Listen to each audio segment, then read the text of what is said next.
Anatomía del tórax. Es una de las grandes cavidades corporales, tiene una forma cónica y se ubica entre los miembros torácicos, donde está sostenida por los músculos de la cintura torácica. En su interior se encuentran protegidos los órganos esenciales de la respiración y de la circulación.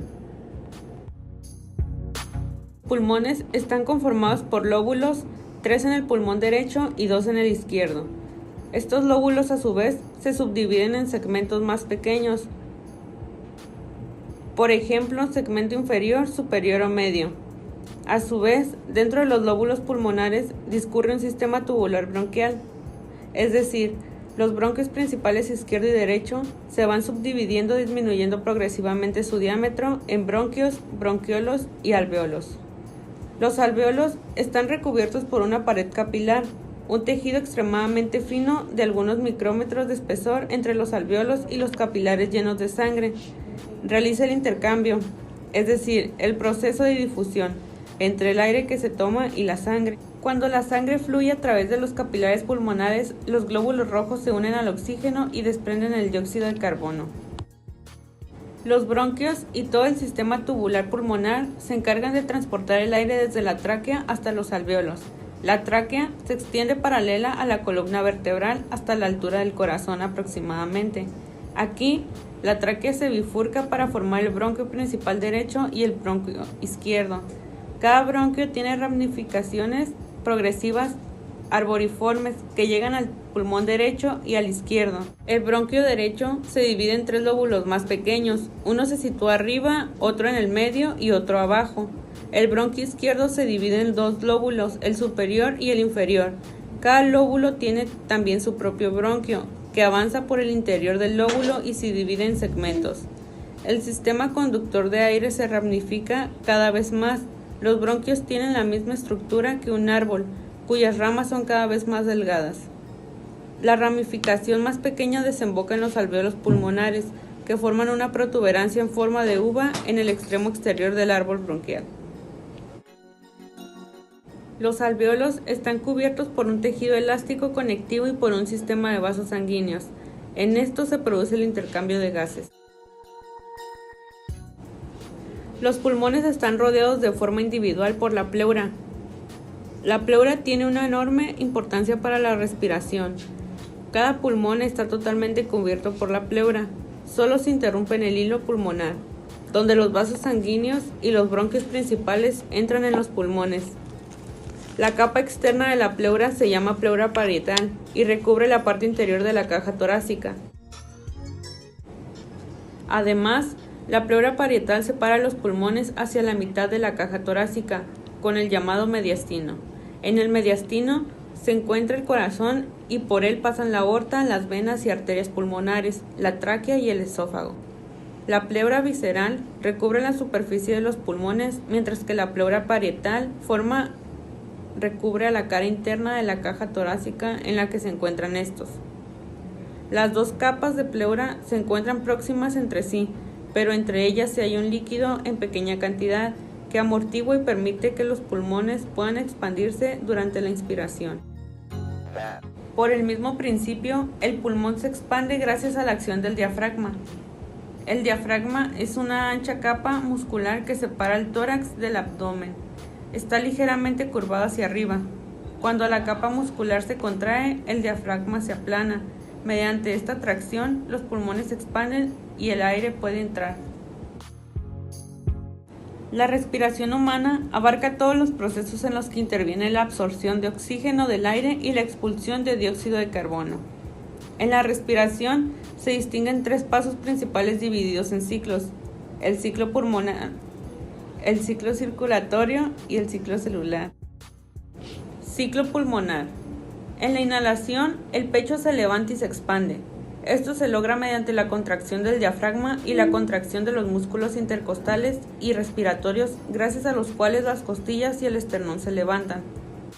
El pulmón se dilata y se llena de aire. Con la exhalación, la caja torácica disminuye debido a la relajación de los músculos. El diafragma se abulta, asciende y el aire sale. Los pulmones realizan este movimiento gracias a su elasticidad.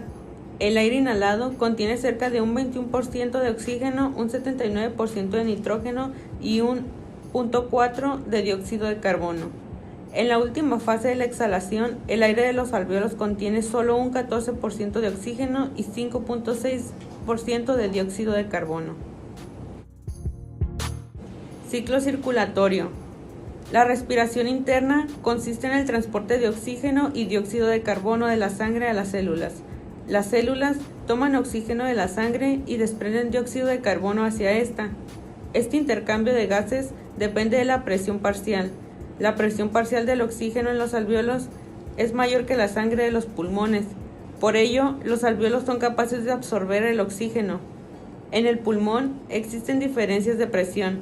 La sangre en el tejido y la sangre en los alvéolos corren en diferentes direcciones y permite así que se desprenda dióxido de carbono. El proceso de la respiración obedece al control consciente e inconsciente del centro respiratorio del cerebro. Todo el proceso respiratorio está regulado por el sistema nervioso central, pero existe un control consciente e inconsciente del ciclo. Ciclo celular. Consiste en las reacciones bioquímicas que se dan en el interior de la célula. Ruidos respiratorios normales. Vesicular. Los ruidos vesiculares son suaves y de tono bajo. La fase inspiratoria es 3 veces más larga que la fase expiratoria. Se oye mejor sobre la periferia del pulmón, excepto sobre la escápula. Generado por el aire que se mueve a través de vías aéreas más pequeñas. Broncovesicular. Los ruidos broncovesiculares son ruidos como un soplo de tono e intensidad medio. La fase inspiratoria es igual a la fase expiratoria. Se oye mejor posteriormente entre las escápulas y anteriormente sobre los bronquiolos laterales al esternón, en el primer y segundo espacio intercostal, generado por el aire que se mueve a través de vías aéreas grandes. Ruidos adventicios de la respiración. Crepitantes. Son más frecuentes en los lóbulos dependientes, bases derecha e izquierda del pulmón. Los crepitantes débiles son de tono alto, ligeros y breves. Los crepitantes interrumpidos se oyen al final de la inspiración. Generalmente no se aclaran al toser. Los crepitantes medios son más bajos. Los ruidos más húmedos se oyen durante la mitad de la inspiración, no se aclaran al toser. Los crepitantes fuertes son ruidos más fuertes, burbujeantes, se oyen durante la inspiración y no se aclaran al toser. Son sonidos fuertes de tono bajo o retumbantes. Se oyen durante la inspiración o la expiración, a veces se aclaran tosiendo. Roncus, jadeo sonoro. Se oyen principalmente sobre la tráquea y los bronquios. Si son bastante fuertes, se pueden oír sobre la mayoría de los campos pulmonares. Son sonidos fuertes de tono bajo, retumbantes. Se oyen durante la inspiración o la expiración. A veces se aclaran tosiendo. Sibilancia, jadeo sibilante. Se oyen sobre todos los campos pulmonares. Ruidos de tono alto, musicales continuos, como un chirrido oído continuamente durante la inspiración o la expiración, generalmente más fuertes en la expiración. Roce de fricción pleural. Se oyen sobre el campo lateral anterior del pulmón si el paciente está sentado en posición vertical. Roce seco o áspero que se oye durante la inspiración o la expiración, no se aclaran al toser y se oyen más fuertes sobre la superficie anterior lateral inferior.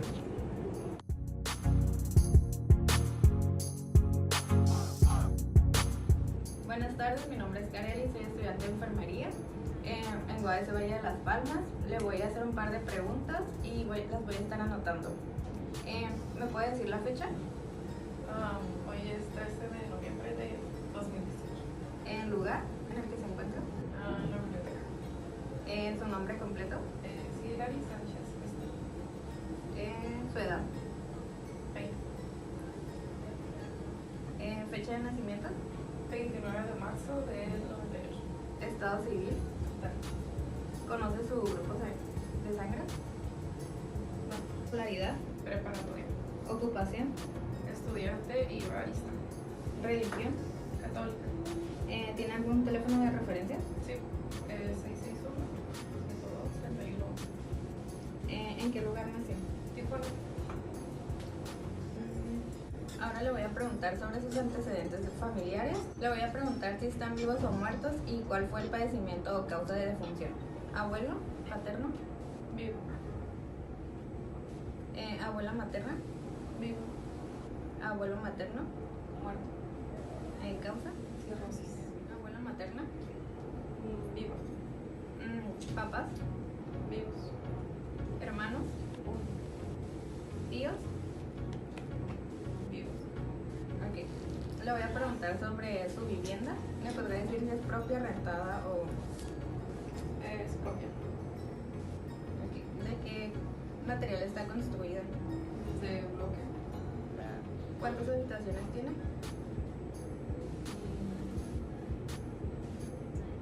¿Habitaciones cama o habitaciones Incluyendo baño y cocina.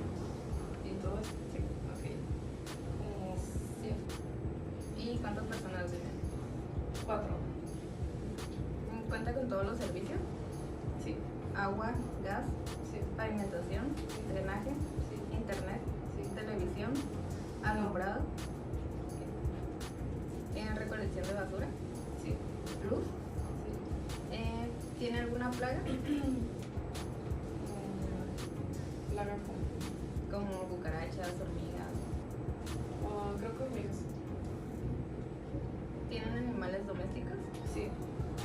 ¿Cuántos y cuáles? Una gata y 3 perros. ¿Fuma? Sí. ¿Consume alcohol? Sí. ¿Cuántos litros a la semana? ¿Drogas? No. ¿Ha tenido alguna transfusión, cirugía? No. ¿Enfermedades de su niñez? Como sarampión, viruela, Sí. varicela. Bueno, me dio varicela.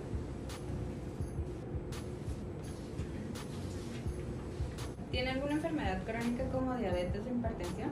No. Antecedentes ginecobstétricos. ¿A qué edad comenzó su menstruación? A los 10. ¿Podría describírmela? Es irregular. Como cada 3 meses. Es flujo abundante.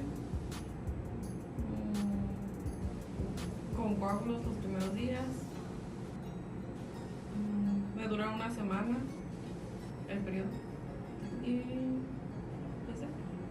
¿Ha tenido algún embarazo o aborto? ¿Ha tenido relaciones sexuales? No. ¿Se ha hecho alguna autoexploración? No. ¿Cuándo fuma? Como a los 19 años. ¿Varía la cantidad según su estado emocional de cigarros al día? Sí.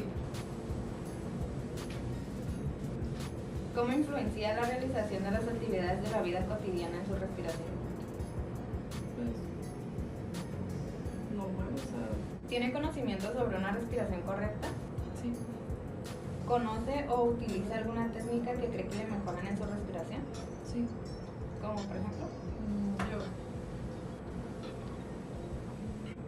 ¿Tiene algún antecedente de problemas cardiorrespiratorios? No.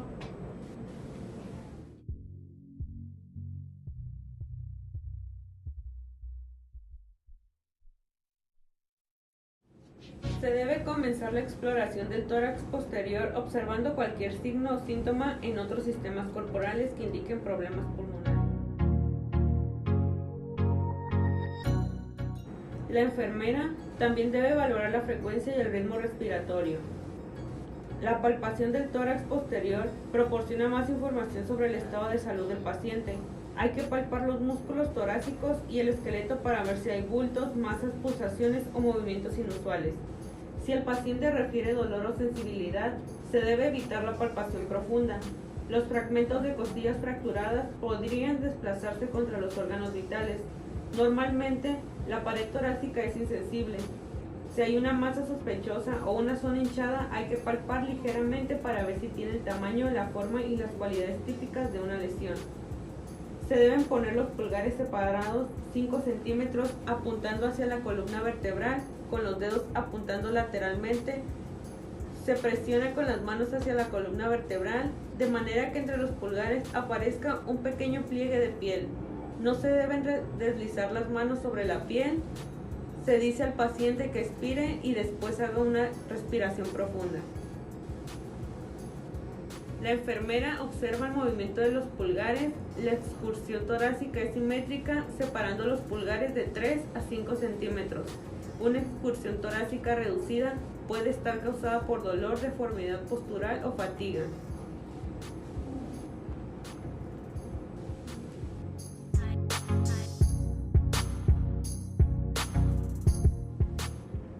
¿Puede inspirar y expirar normalmente?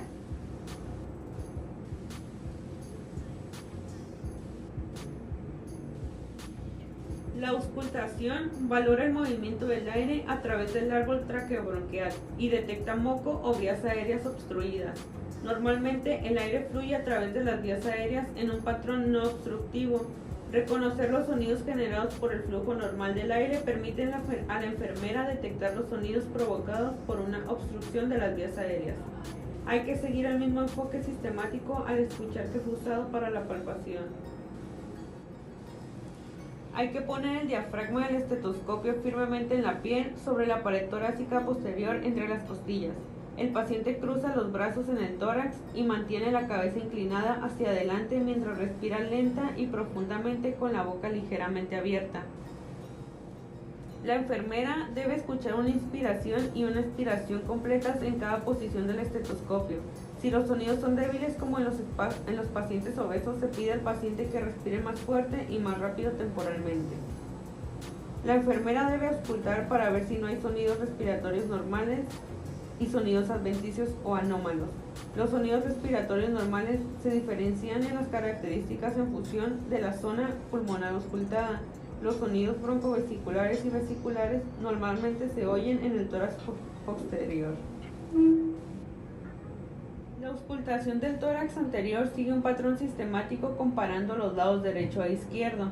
Esto es importante porque los sonidos pulmonares de una región en un lado del cuerpo pueden ser comparados con los sonidos de la misma región en el lado opuesto del cuerpo. Se debe prestar especial atención a los lóbulos inferiores, donde con frecuencia las secreciones mucosas se acumulan. Hay que escuchar los ruidos broncovesiculares y vesiculares por encima y por debajo de las clavículas y a lo largo de la periferia del pulmón. Además, hay que auscultar en busca de ruidos